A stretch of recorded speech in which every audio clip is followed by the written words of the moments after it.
Hello, and thank you for joining us for our live recording of the 555 here at Autistic Radio. This becomes an edited podcast in a few days' time, and if you go to your usual podcast outlet, you'll find the 555 there.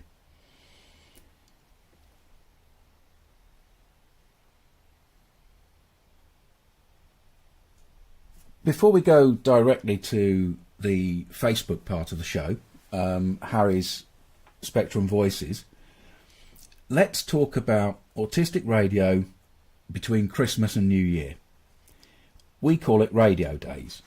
It's part of the origin of Autistic Radio and Autistic Association that we are a very grassroots, radical means from the roots, organisation that started because we had our own need to communicate with each other, keep each other company, and we picked the most difficult times to do that. And between Christmas and New Year is one of the times that the founders of Autistic Radio decided to get together for 4 days, the 27th, 28th, 29th, 30th. Between Christmas and New Year, we can distract ourselves at Christmas, we can distract ourselves perhaps at New Year. But that in-between bit, for many of us, because we're no longer in contact with family, many of us, or we've had enough of family and need a break from them, that period between Christmas and New Year in the autistic world is generally the trickiest bit. Autistic Radio Days was our way of sharing that with other people, and people listened to what we were thinking and how we felt, and that gave them solace round the world. That's really where the podcast started. And we've developed further, and we're always here. Every week we're broadcasting in some form, and every week we're putting out some new recording podcast. But we're still there every Radio Days between Christmas and New Year. I have got an idea that I want to put past everyone without speaking to them beforehand, and the way I want to do it is to say that we have 2 rooms during Radio Days.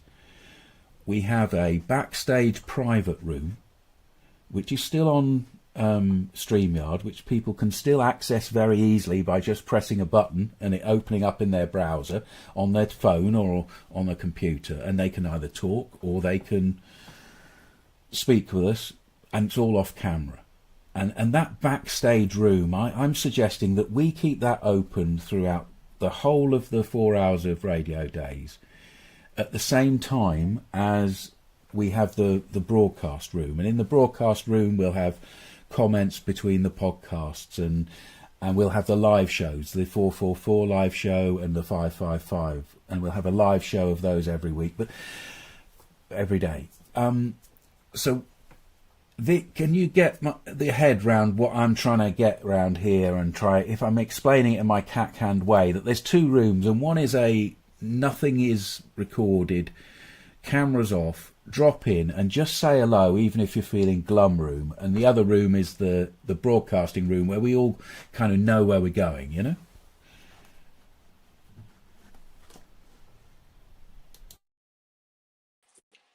I think I understand, and it reminds me of the first time I sort of crossed over from first listening to your back catalog of podcasts, so old ones, and then coming, I think, through Facebook or somewhere, and just listening to you live led me to attending along with you. And I don't know if that's what you're trying to capture, uh, some really good opportunity for people who have been lurking around and could benefit. Yeah, I think the thing is, Teresa, you are a bold person, brave, because you managed to take a higher step up, to go from listening to us live on Facebook or on LinkedIn or wherever else we're going out now live, and then commenting, and then being asked to come and join the 444, and then from there. But the jump from speaking out and being recorded was a big jump that not everybody's ready for. So I'm trying to have this backstage area where people, that's all they can do if they like. They can just hang out with us, and that be part of our remit to create that space for people who are thinking about their neurodiversity, perhaps in similar age groups to us. People want to ask questions to us as a post-diagnostic or a pre-diagnostic service and regular. That makes sense. Although I will say it took me about 6 months. Well, that illustrates it, doesn't it? Because right now, when we put this out as an edit, there'll be a lot of people that immediately download and listen to it. And they'll do it that way because they don't want to be listening to us live, or it feels a little bit exposing. They prefer to listen to it later. And that's lurking, isn't it? And lurking is what we need as autistic people a lot of the time. We need to get our head and our sense around things, a short step on ladders before we get right up there and into things. And the shorter the steps. And so I think backstage is how I want to sell this it's not recorded, it's not on camera, it is text, and it is voice if you like.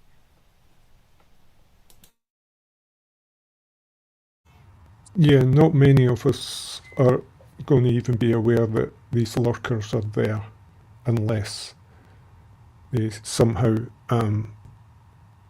break cover, as it were, or we are alerted to it by, say, yourself, who may have access to that knowledge. Yeah, there are people who have been in contact in different ways, or who have dropped in, and it feels still a bit too big, but they wouldn't have minded just hanging around if the 444 that we created hadn't got that sense that, yes, we are actually recording it. The 444 has become a magazine program where people just bring what they want to say, and it's always something to do with autism. But it's now a kind of a group of people who generally are there with occasional guests coming in. It's turned into a recording program, and people need the other bit where it's just a hangout with like-minded people, or have somebody to talk to because you've never spoken about your neurodiversity before, you know.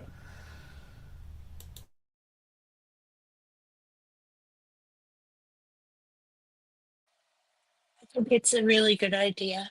I will say, I had a panicky feeling when I crossed over somehow, and I believe I made a comment. I don't know how I was there. I think it was on Facebook. And then I got a message saying, "You can come over here." And suddenly I freaked out. Although the next week I found my way.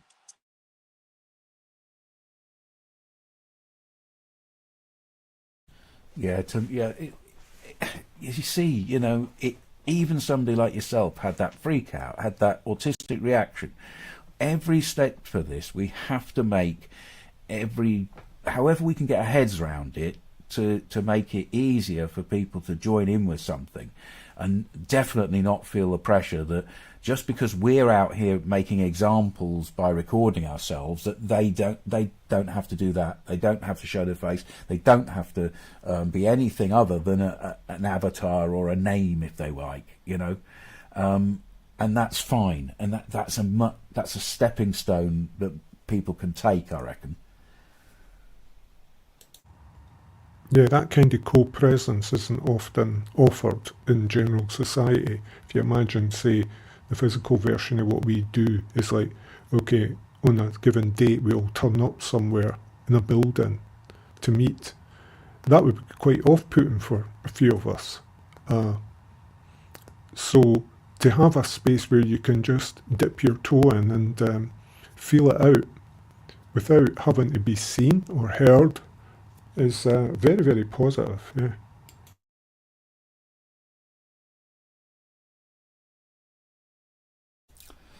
So I want us to experiment this year on radio days between Christmas and New Year with having the backstage area open to all from the whole of the 4 hours.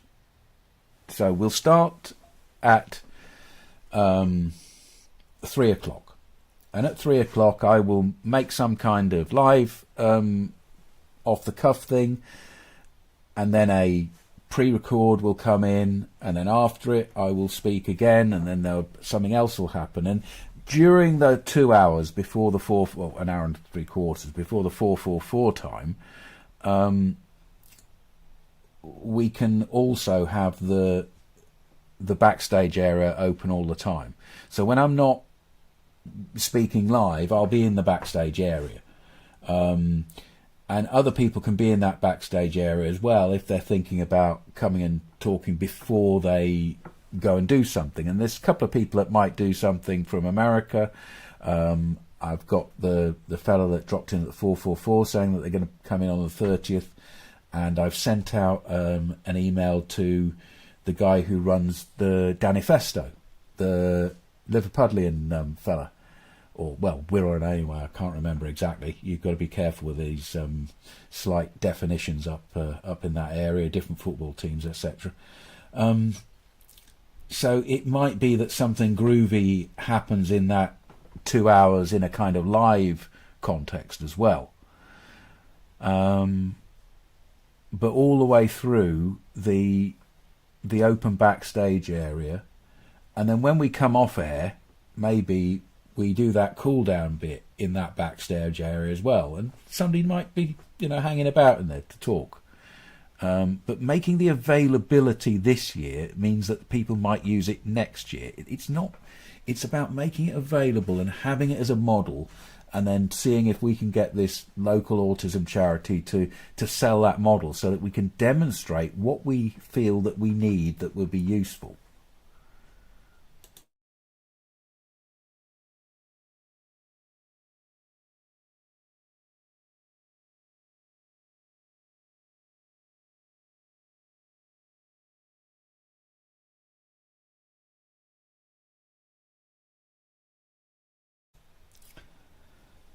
So now it's time to join the show sponsored by coldpack.co.uk. Harry's Spectrum Voices, here every week. And I'm taking it over, Harry, as you can hear, putting my own spin on what you're doing. But we're looking now at the first post. It's a beautiful post that I can see up there on the screen of an enormous Christmas tree with something to celebrate, I'm hoping. It's from the Autistic Poet.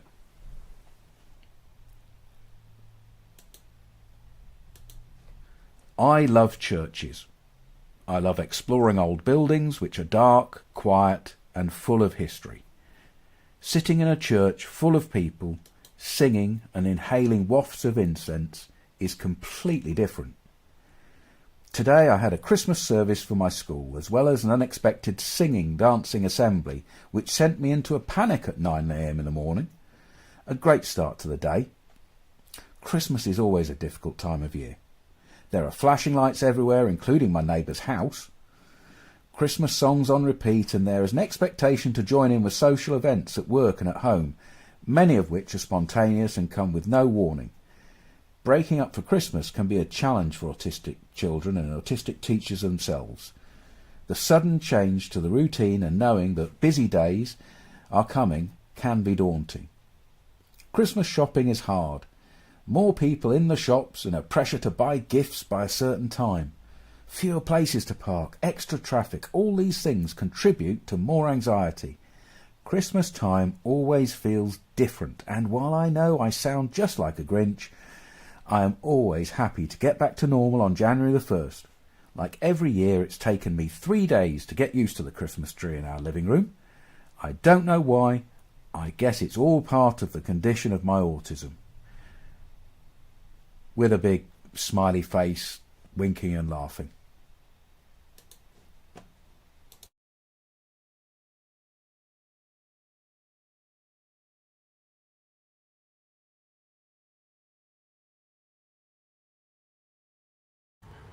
I'm picking up on the phrase there, expectation to join in with social events at work and at home, many of which are spontaneous and come with no warning. My first kind of reaction to that is, I quite like spontaneous. I prefer it to organised. You know, if someone tells me something's happening next week, I just go crazy, you know. Where it's like, if they just say, here, now, let's do this, I either say yes or no, you know. But no involved panic and long-lasting preparation. But maybe what they mean is, the spontaneous thing is like, can you come up later, which then would put you into a panic, or do you want to go there tomorrow, or even next week? But yeah, they've described it quite well, the tensions of the time.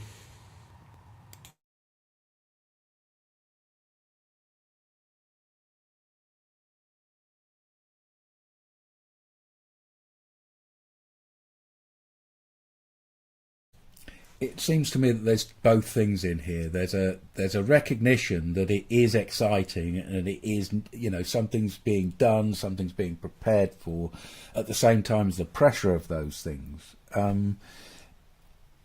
Christmas is something either you can, you know, make your own accommodations for and miss out on the things you don't really enjoy and take your own version of Christmas with you.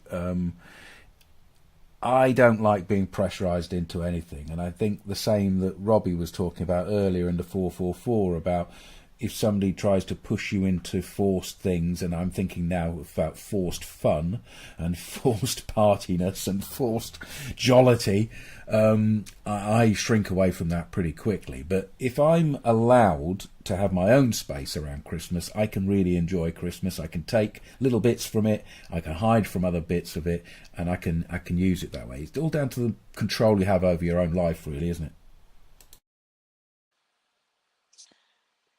I this is reminding me of some things that I've enjoyed in the past. For example, at this really awkward age, maybe say 12 years old, I really didn't fit in at all at school. It's a terrible age when you don't fit in. But if it was something like a secret Santa where you just had to buy a gift, no one would know it was from you. I still have very fond memories of that, of people not knowing who it was from and thinking it was an excellent gift. And then I could remain silent and participate, sort of.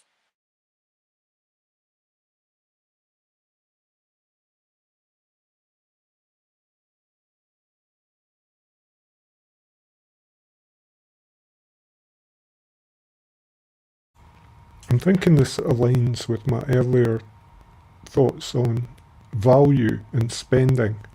You know, this idea of like, um, yeah, I was talking here about shopping, but wasn't that in particular? I was thinking about value. I was thinking the value we get out of Christmas, like what we're looking for from it, what it means to us, that kind of value. Uh, I don't think you can buy that, you know.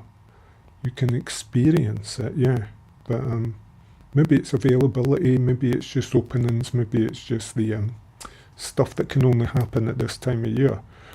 But I think it's more like, well, I was just listening to what Jules was saying about taking what you can or what you feel you need from the time. My value system's different. I don't really see much I can take from this time. You know, when I was a drinker, yeah, I could go out and socialise, no problem. But I was kind of, you know, drinking. I don't do that anymore. And so I'm not saying it's a great loss to me. I'm just saying, in my heart, I wasn't really part of it. You know, I was just playing along on another level. And I think maybe that's what you were hinting at there, Jules, is that you play it at your own level. You may just sit there and indulge in what's on offer. Yeah. But the craziness, you know, I can leave that to the crazy people.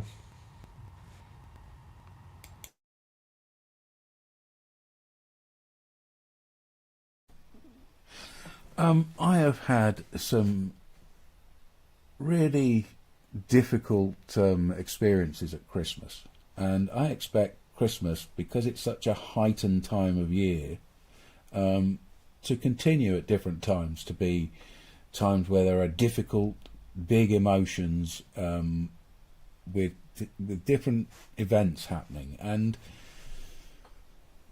I think that's okay. There's a certain chaos to people's emotions, their traumas, their memories, their nostalgia, the rush of commercialism in this, the different family pressures people are under, that whole madness of the whole thing that takes us over culturally, as a big melting pot for people to get themselves sorted in and sorted through. I see as a cultural thing, like a mad Winterfest, like the harvest is in, the days are cold, we've brewed our drugs and our beers and our things. We need a winter blowout and I think we can invent it and frame it for ourselves. It doesn't have to be imposed. That sounds like the old Roman festival of Saturnalia. Yeah, I was thinking that too. And that is how I ground myself in thinking that human beings have been doing this. It doesn't really have to do with any element of it that we don't enjoy. And I know my whole family knows this about me. In fact, I think I'm going to be the one to tell each grandchild eventually someday about the origins of this really being what you just said, Ray. Um, my favorite part of it is because I don't think I would put up a tree, but I do, for when everybody comes to visit. I put it up as late as possible because my favorite time to have those lights on the tree is after the season is over. And if I put up late enough, it will last well into January, which is when you really need it, in my opinion.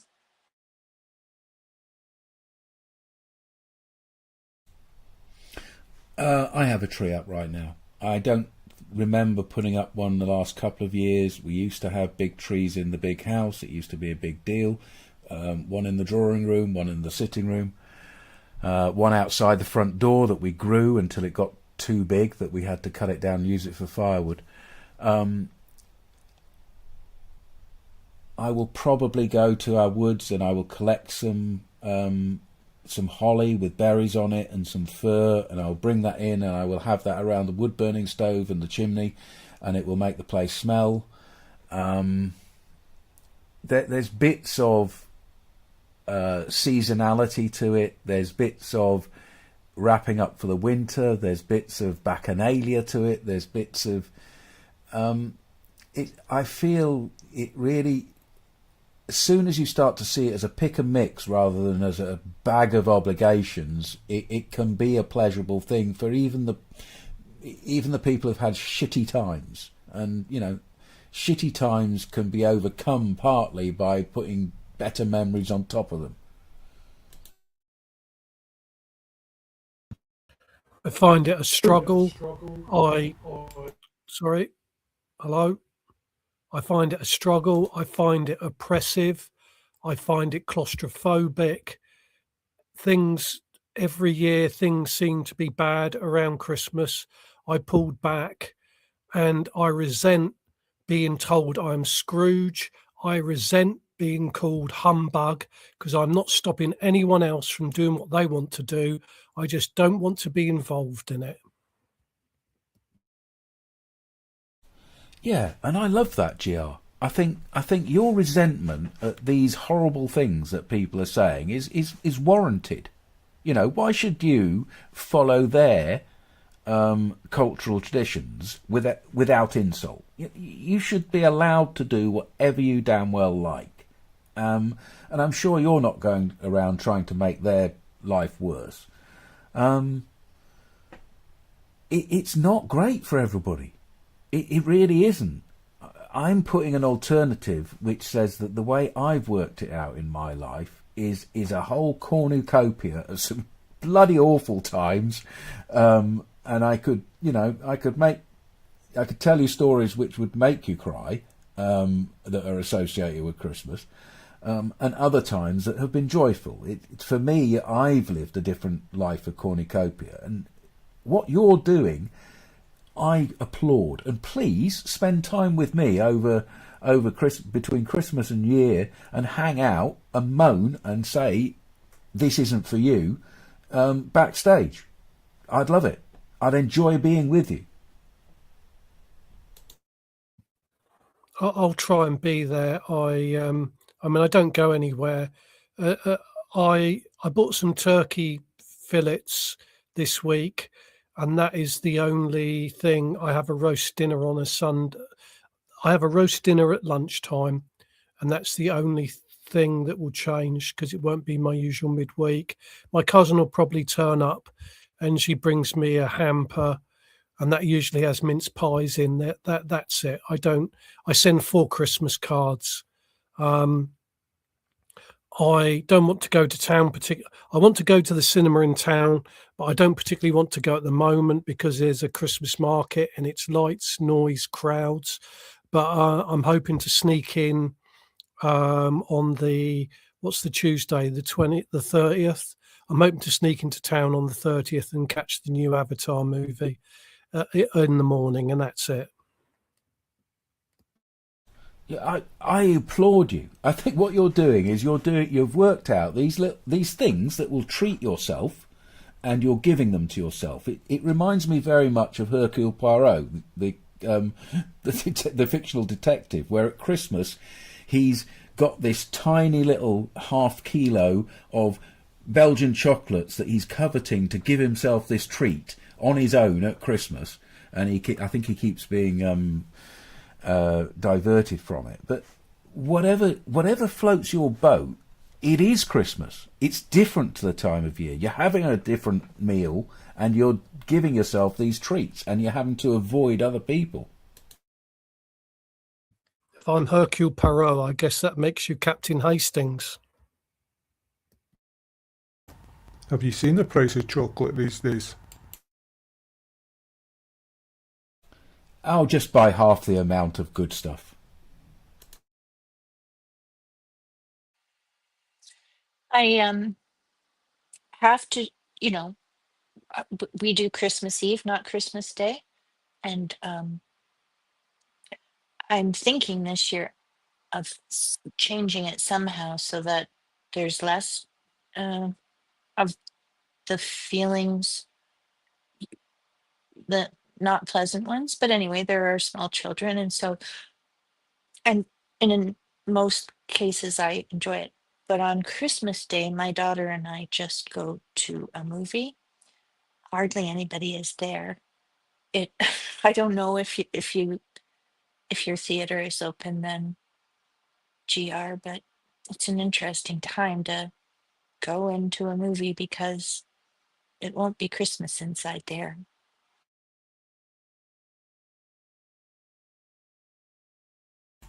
This is interesting because it's been really heavily promoted that we have our home theatres now with all the sophisticated equipment, and yet people still seem to enjoy going to the cinema.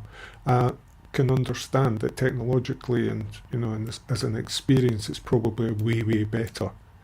But for me, that is a highly intimidating environment, even if it's empty, which I've heard people promise it is, and then when you get there, it isn't. So, yeah, I just thought I'd put that in there regarding the cinema thing. Since I got my bus pass at 60 up here in Scotland, I looked at all kinds of discounts, and one of them is that the local cinema has a 2-for-1 deal if you've got their cards, to go in on a Monday and see whatever's being shown. So my wife and I now are going 2 for 1 on a Monday, and we've taken the rest of the time. We'll visit the town for other purposes and then go in the cinema. There's nobody there, just a few people, and it's a very nice experience. It's almost as though it could be designed for autistic people. One film I saw was I Swear, which is neurodivergent. The main character is a true life guy from Galashiels, a town I was watching the film in. A Tourette's guy who was given an award by the Queen before she died for his work bringing the knowledge of Tourette's to people and setting up self-help stuff. And the film I've just seen was The Choral, which had themes of neurodiversity in it as well. I recommend people to get out of their comfort zone and get out to the theatre if they can find a quiet spot. Or a quiet theater, like a small independent one. I live just, I think I could walk there in 3 minutes. I fought long and hard for this comfort zone. Yeah, A that's year another ago, option. A year ago, I went to Chichester, where they had a play called Redlands, which was about the 1967 Rolling Stones drug bust, which was obviously my interest. That was the first time I'd been to the theatre probably in 30 plus years. And the last time I went was a pantomime. And afterwards, my friend said, "What did you think of the play?" And I said, I honestly don't know, because I've got no point of reference for it, because I hadn't been to see any other plays ever. I thought you were going to say there you didn't take in any of the play because you were so hyper aware of the environment, which is what happens to me when I'm in public spaces. It's like I totally miss what's going on because I'm just so hyper aware of where I am. It was like trying to fill in. There wasn't much of a back. Sometimes there were backgrounds, sometimes there weren't. There was so it was and there was the stage was on various levels, and every once in a while, like a newspaper seller would appear at the back of the auditorium, and I didn't find it, because it was sold out. I didn't find that so much as a problem, but trying to get the space of where it all was I've talked about this before, feeling my position in space, and I couldn't get my position in space to all these various changes on the stage and people appearing behind me. Yeah, if people start coughing around me, I'm gone.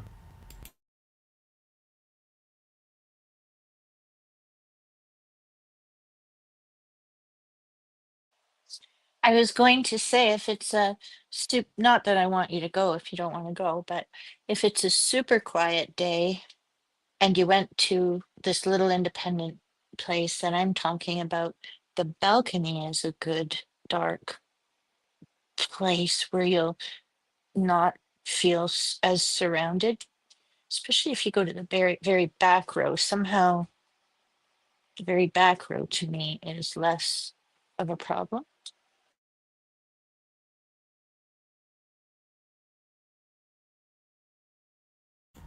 The back row.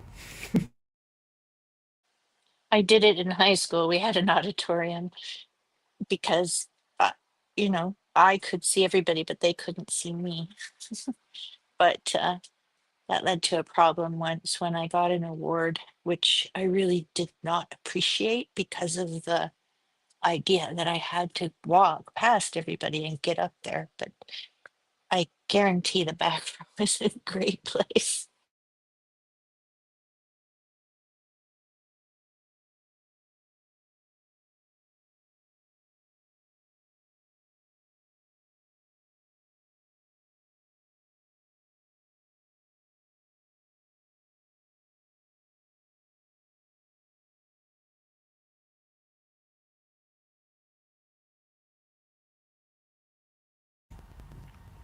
Robbie's saying in text that he can't cope with going to theatre or cinema on his own.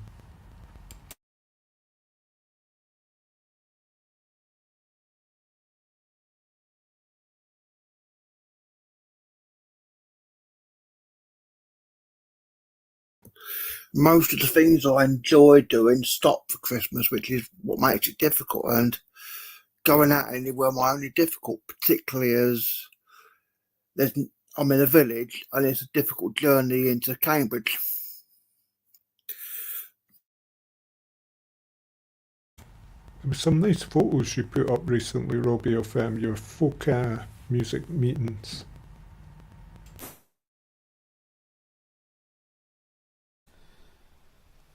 And obviously I'm going to hope that you're going to spend some time backstage with me the 28th, 29th, 30th, and also the 27th at Radio Days there, Robbie.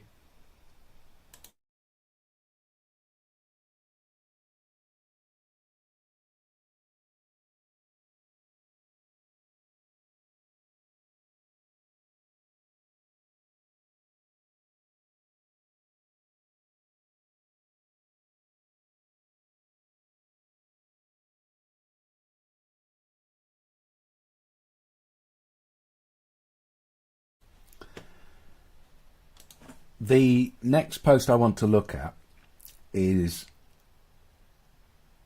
from Pete Warmby Books. We know Pete Warmby, well-known author, lots of things worth following to do with Pete. And the meme is, severe autism is a misleading term for learning or intellectual disabilities with co-occurring autism.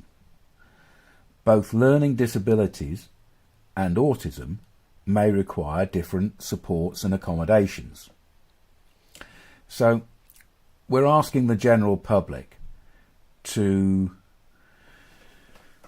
stop seeing those who have a label of autism who also have other labels that go with them that are other versions of disabilities that add together to make somebody who challenged in lots of ways by their experience of the outside world. And that term, severe autism, rather than an autistic person with other co-occurring conditions, is what we're being asked to look at.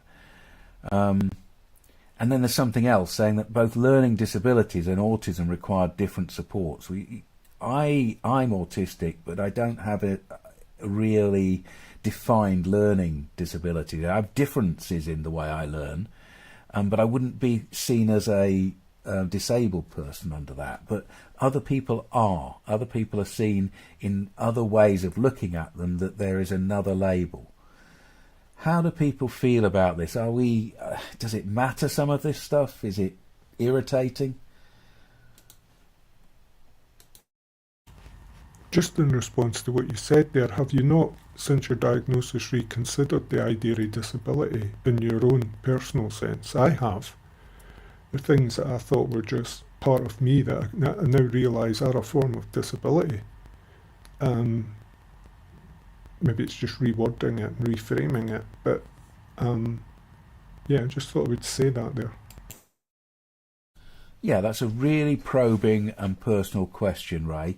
And I'm answering it here on Autistic Radio Public. Yes, absolutely. To realise your own autism, having lived a life as an adult, adapting yourself to the world around you and so-called functioning within that way, and then being destabilised with a whole set of new thoughts around your own autism and what that means. Yes, destabilising, absolutely. What do I now think of disability? I feel that disability is a compound experience. You can have a level of apparent disability, the loss of something, but still be able to have supports that almost eradicate that disability to all intents and purposes for your life. Spectacles I'm using now, I wouldn't have been able to see in previous generations if I wasn't using spectacles. But I don't feel disabled by my lack of sight. I don't feel disabled by my loss of hearing. I don't feel disabled by hurting more when I move as I grow older. For me, it's a judgment you make yourself at a whole group of things, and lots of things that would disable people that I experience don't disable me because of the position I'm in, because of the world around me, the things I have available to me. So yes, does disability mean something different to me? Yes, it does. I've had to think about it. See, the one I think about is being ineffective in not being able to communicate effectively. Not even able to get a sentence out without editing it. That can go way back to maybe early things, physical things like, kind of a stammer or a speech impediment, which I had to get some therapy for when I was very young. That can affect your presence, your public performance, your presentation, the way things mean to you, how you express that meaning. So, yeah, when you're confronted with society and its structures, and you cannot figure out how to connect with it and relate to it, I'm now beginning to think that's a disability.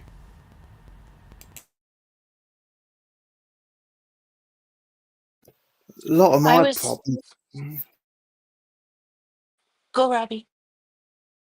a lot of my problems is even if you say autism, people are already making assumptions about what your needs are. And giving these extra labels like severe, it does not help, because every autistic person's needs are different. If you've got an intellectual disability, your needs will be different. So it's unhelpful. But if I say someone's autistic, they're already deciding what my needs are without actually speaking to someone who actually knows and who's actually lived it.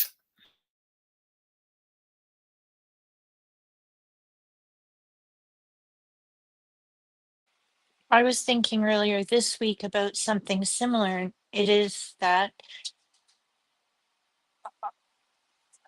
all for so many years of my life, people have actually thought that I had a disability, especially in my larger family, my cousins, aunts, uncles, and things. And it was because my father had a disability.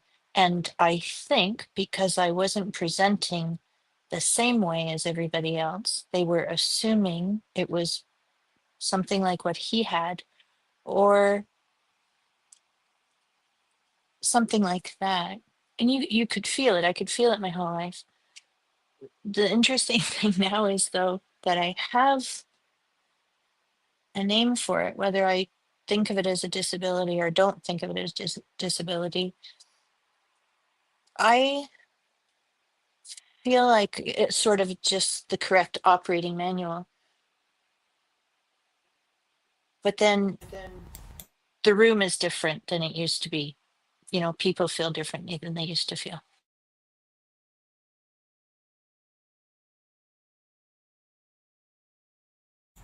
Sorry, I didn't mean to put you off there, Teresa. I was trigger happy. I was just rereading the first paragraph there about important to recognise it's severe autism. So when we think about severe autism, it's the thing that we felt maybe 30 years ago when things hadn't kind of opened up in our knowledge regarding word autism. It's often erroneously named. It's actually a co-occurrence of autism, which I think we all share to a certain extent, and some form of learning disability. So Pete is proposing here that what is seen as severe autism in general society is a conjunction of autism and learning disability or well, I think he's correct there, learning disability. But maybe not, I'm not sure. A bit vague about that one. But I see what he's putting together here as a composite for that term that he's put in little quotation scare quotes.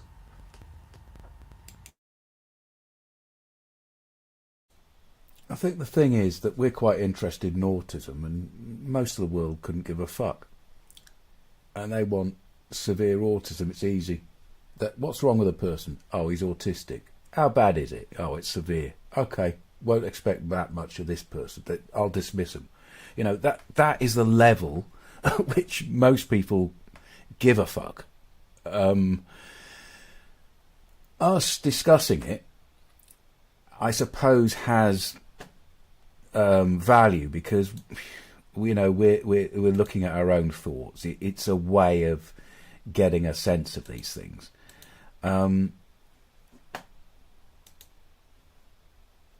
It reminds me of one from a week or two ago, where they a post was about Audie, having both autism and ADHD. So this conversation's a bit like that, and I think it would need to include, if we were to think about it this way, more than just learning disabilities. So more profound sensory issues and different things. And I don't know, do you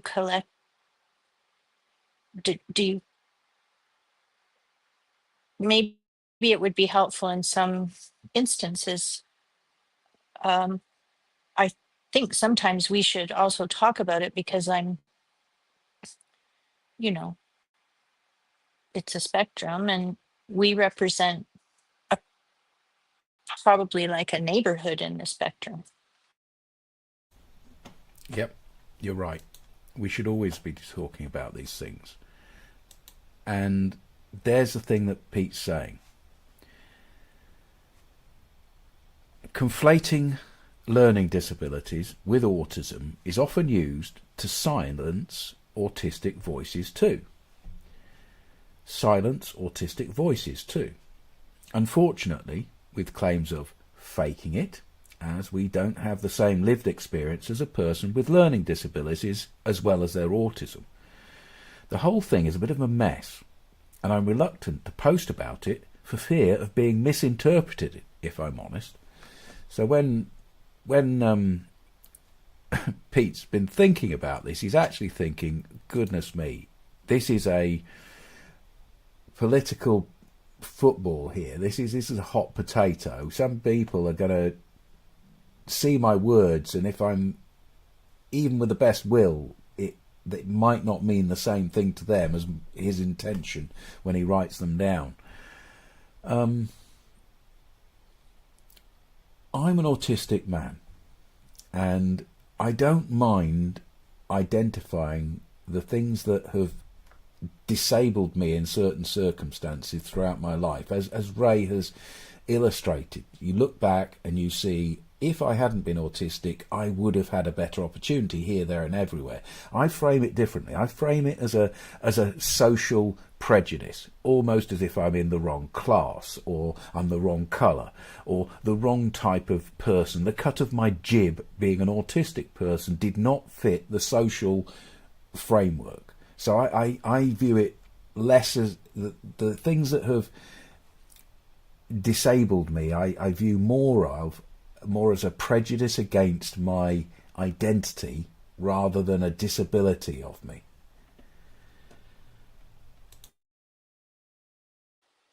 I feel like if this was explored to its fullest, people would then learn a whole new need, so it's not the right reaction to say, if you don't have profound autism, you don't have autism. What he's saying is you have autism underneath other things that create issues for you. Um, I feel like what might end up happening is that people who think profoundly autistic people are not worth their time or they can't communicate with them, they would end up learning that, yes, you could communicate with them. You just aren't communicating with them. Do you know what I mean? Yeah, in response to that, Teresa, I've put in text as if autism alone is not enough, to justify sympathy, empathy, care to a certain extent, because it's not like severe disability. And it also is, and then it also isn't, because I can remember this time when I was in college that I did this volunteering where you took small children who had profound autism on a trampoline, and they were maybe closer to being babies or toddlers. And I could feel that something different was happening and that we were somehow actually communicating when we were doing that. The the small toddler and I.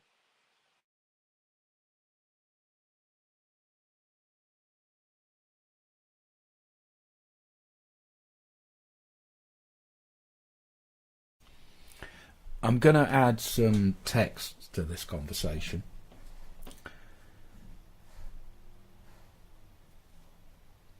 Autism is a label for a pre-existing disability. I feel that in my relationships.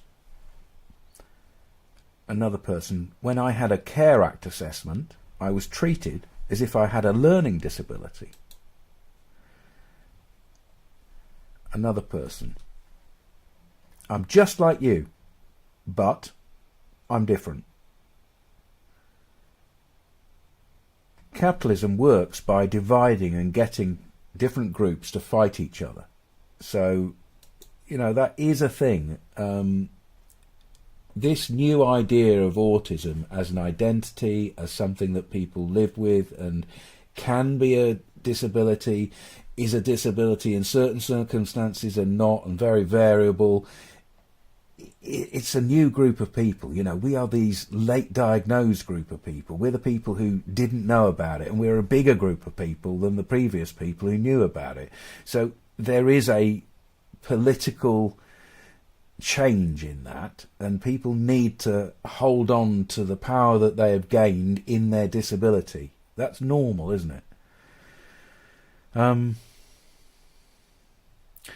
Another person says that diagnosis focuses on the deficits and ignores any strengths.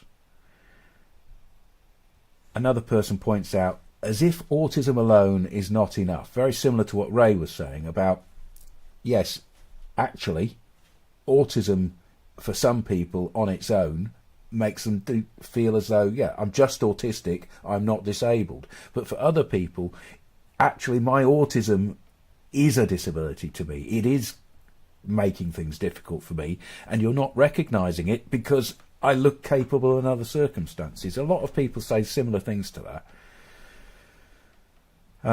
Another person says that the disability is ableism of normality. So the disability is enforced upon us. It doesn't need to be there. It's created unnecessarily. We didn't lose a leg and find it difficult to get up steps. You put up steps when you knew we had lost a leg. People assume that if you're asked for help, you're asking to take it away from someone else. Okay, so it's about this competition of need thing that somebody's commenting on there. And I think having conversations between different autistic groups and facilitating that in any way through Autistic Radio is where we're at on this. We can't be at each other's throats. We can't allow them to make us into factions.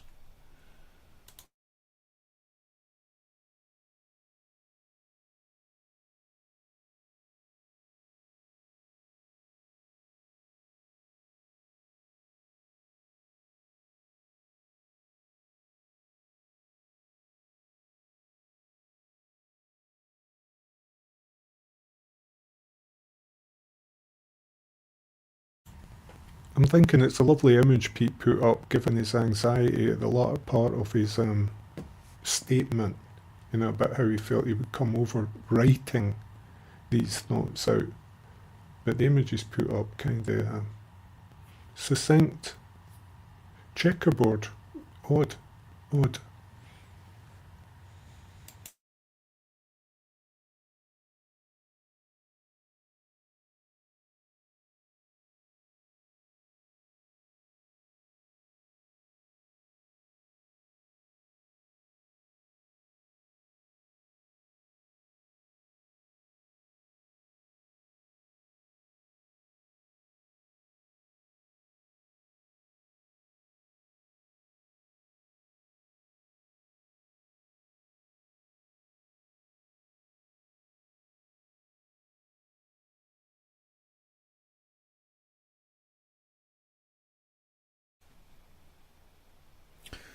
Well, thank you everybody for how you've contributed today to Harry's 555 Live, here every Sunday, 5:55 UK time, around about 1 o'clock in central North America. A reminder that we are sponsored here by coldpack.co.uk. Anything you spend at coldpack.co.uk is a direct contribution to the work here at Autistic Radio. Harry will be back with the 555 next week, and I'm going to go away and prepare the different ideas that we have for Autistic Radio Days between Christmas and New Year. We've made a decision here on air that we're going to have a space, a green room, a backstage area where anybody can join and talk with other autistic people. There'll be somebody there whilst we're broadcasting our podcast and other live events for the 27th, 28th, 29th and 30th of December. See you there. Cheers everyone.